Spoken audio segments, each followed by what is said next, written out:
to my channel. My name is Solaris, and today I'm going to be doing a Q&A so that you guys can get to know me better as an artist. So just for some background info, I am from New Jersey, and I went to school at NYU, the Tisch School of the Arts, for collaborative arts. So I had my Bachelor's of Fine Arts in collaborative arts, which was an interdisciplinary major where I studied acting, writing, music production, screenwriting, video editing, filmmaking, so many other things.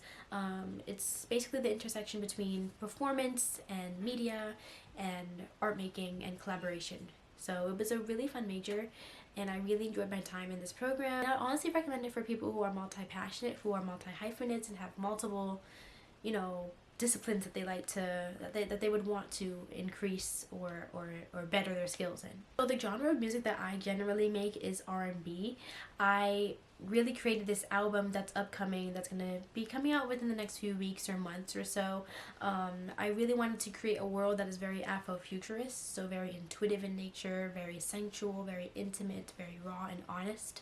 I wanted to create that sort of world with the songs that are on this album called Solar Ascension, and I think I was able to succeed in that goal by working closely with some of my peers at NYU that are producers, by finding beats that are very unique and fit the sound that I'm looking for in terms of inspiration, like Jhené Aiko, Summer Walker, Solange, SZA, but like early SZA, like niche SZA, before she became mainstream. Like I really wanted to go with a sound that matches the aesthetic of what I'm going for in terms of the message of going through a solar ascension, which to me is defined by kind of experiencing sort of not so good situations and coming out on top of those situations and coming out more powerful, more empowered, more ready to face whatever life is trying to throw your way. It's really about the transmutation of pain into power, and it takes listeners on through that journey that I went on, kind of remembering my own trauma, facing it head on, facing the repercussions that it had on my identity and the way that I interact with other people, and learning how to grow from that. My anti-inspirations, my best friend actually asked this question, like what are my anti-inspirations, things that I don't want to sound like. I don't want to sound like, I guess, pop, because that's just not my sound. I think my voice is most suitable for R&B. There are some pop elements that I like to tap into here and there, but in terms of the primary genre, pop is just not something that I'm looking to sound like. Some of my biggest inspirations, I would say, definitely Jhené Aiko, Summer Walker, Lady Gaga, Doechii, Beyonce, Meg Thee Stallion, Cardi B, Kehlani, like all of the women that are in R&B and hip hop, Jasmine Cephas Jones. Like I feel like the ones that resonate the most with me though are people who have grown from the ground up, from the bottom up, whose entire journey is documented, and there's absolutely no way that they could be an industry plant because they worked hard for every single step of the way. So like these people include Cardi B, for example. She's been so true to herself and has never wavered in who she is, never wavered in how she expresses herself, and it has gotten her so far. And I really do appreciate when people don't shift or try to change who they are so that people find them more palatable. Like that's just not something that I'm interested in doing personally. So I really commend when people step into that power and do the same for themselves. Another person who I really admire, whose journey is really inspiring, is Doechii. She started her entire journey. She started her entire journey documenting it day by day, week by week, month by month on YouTube. And she read The Artist's Way, and she kind of used it as her own guidebook to her artistry, and has gotten her as far as winning Grammys both last year and this year. That's awesome. I love Doechii. I love her story. I love her music. But Kehlani is another artist who I really look up to. I just love how she is just so honest in her journey. There's a song and album for every era of hers, and you can see the growth as a person and a artist throughout her discography. I love how open she is about her about being part of the LGBTQ plus community, and just her journey to realizing what her identity is. Her visuals are also really beautiful from Blue Water Road. I feel like that's a very underrated album of hers, but it's really beautiful. And I think she really started to find her sound when she did While We Wait, the first mixtape that she did for that whole While We Wait era. And I feel like I'm really gonna love her new album because I feel like it goes back to that sound that really made me a Kehlani fan. I have followed her journey since I heard The Way with Chance the Rapper and Kehlani. Like I've been me and Kehlani are like this, okay? If you knew me in high school, you knew that I would post Kehlani every single day on my Instagram story, and that was how I knew that I liked girls as well, because, girl. Also, Ariana Grande. I forgot to say Ariana Grande, but I love her. I actually have her album that came out when I was in 5th or 6th grade. Literally with my records. I don't know if you guys can see, but I have a mini CD collection I'm building over there, and I have a bunch of records that are in my basement that I bought summer of 2022. So yeah, so the albums that inspired Solar Ascension, we're just gonna go through the list. So we have Sailing Souls by Jhené Aiko. I feel like this sound is what brought me into her world as an artist. I think she's definitely evolved. She has so many different albums out that have different eras of her life, that have different messages, different sounds. But I think what really makes me a Jhené Aiko fan is her earlier work that's like very much her sound, and it's not as love and light, and it's not as like, I guess, free and healed as present day Jhené Aiko.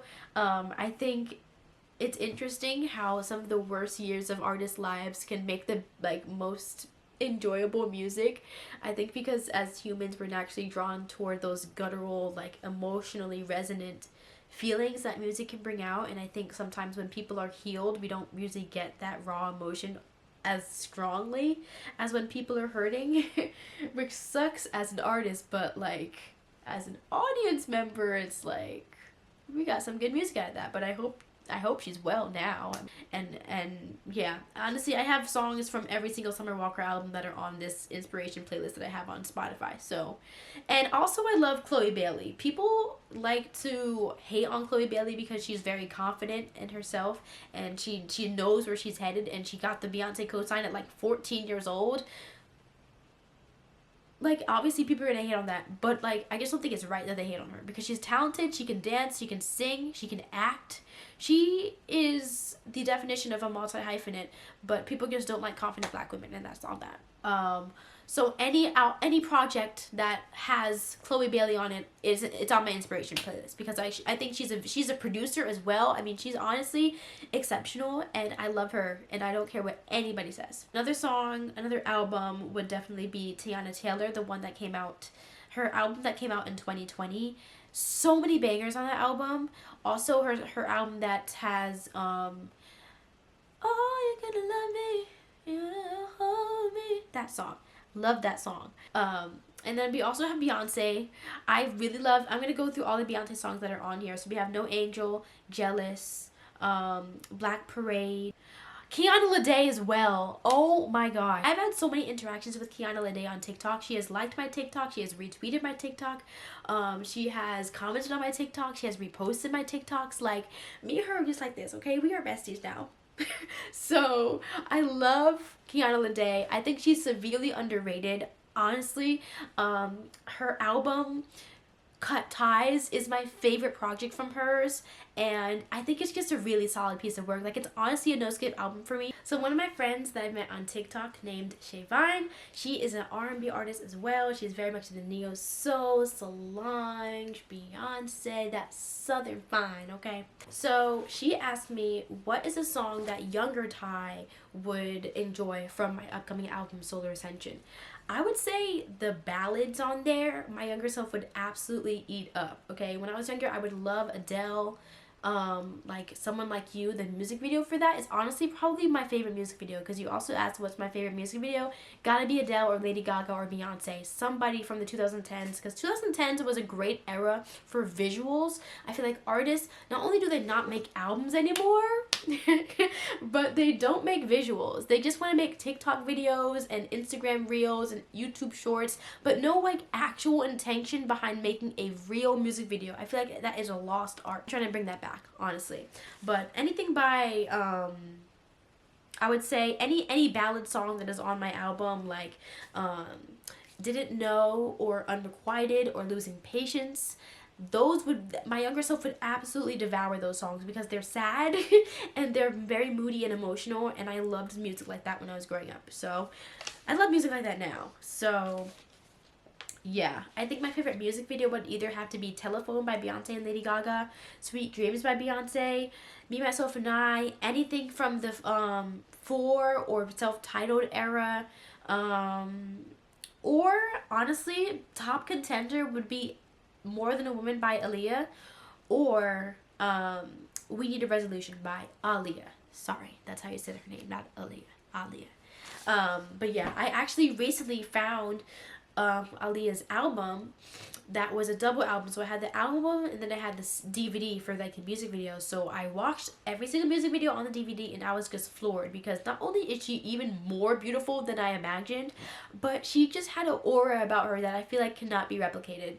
Like you could try to replicate it. Like I see the remnants of inspiration in the Folded music video, in the Out the Window music video, in not Janet Jackson, in Tinashe, in Kehlani, but Janae Aiko even. But it's like you can't. There's never gonna be another her, and that's sad because she's beautiful and her music is just phenomenal, considering how young she was. She was like a little bit older than me, so that's crazy to have that such of an impact at such a young age. Amani asked me what is the most hardest part about the songwriting process, and I would say I think the hardest part about making a song for me is like having to help convince people that my song is worth listening. Like I feel like it's hard to get people to want to stick around for the full video that I post online or like repost it or even collab with me. Like there's so many artists who I want to work with, but it just doesn't go anywhere. So I think right now trying to detach from the idea of wanting everybody to jump on the bandwagon and understand that my artistry versus just creating art, putting it out and not worrying about who's it going to reach, but having an intention on who I want it to reach, and then letting go after I set that intention and trusting that it's going to reach who it needs to reach, not necessarily who I want it to reach. And I think another thing that makes songwriting not always a smooth process is just having to like re-record things over and over and over again, or when I'm mixing a song, hearing the same part of a song over and over and over again. Like you really have to train your brain to not care that much about listening to the same thing, and you have to be really detached from hearing the same sound all the time, because for me, I'm a perfectionist, so I think that is what makes my process a bit like it's both long and short, because it doesn't take me long to write a song, it doesn't take me long to record a song, but it takes me long to mix a song to make sure that it sounds the way that I want it to sound. So I think it doesn't take long to write a song. It takes average, maybe a little bit over average amount of time to record the song, just based on how perfectionist I'm being that day about the takes and things like that. And the mixing is what takes the longest part, right? Because I want it to sound good, and I want it to sound reputable, and I want it to sound repostable, and I want it to sound quality. So it's a process, but I am learning. I think the way that my songwriting has evolved, because this is another project, this is another question that someone had asked me, the way that my songwriting has evolved, I think I've gotten better at the process in general. I think I've gotten better at not only just writing a song to express myself, but also writing a song that hits a certain formula that's able to be catchy and memorable and something that people will want to listen to over and over again, not just one time. So I think I'm getting better at making a song have a better hook, making a sound just have more variety in the way that I'm singing, not kind of just one way the entire time. I think my choice in beats, my choice in instrumentals has definitely gotten way better. I think I'm choosing songs and instrumentals and melodies that kind of match the story and match the vibe and match the world that I'm trying to create with my music. Another way that I've really improved from the beginning of my kind of journey in releasing music from 2022 to 2026, so that's almost about 4 years now.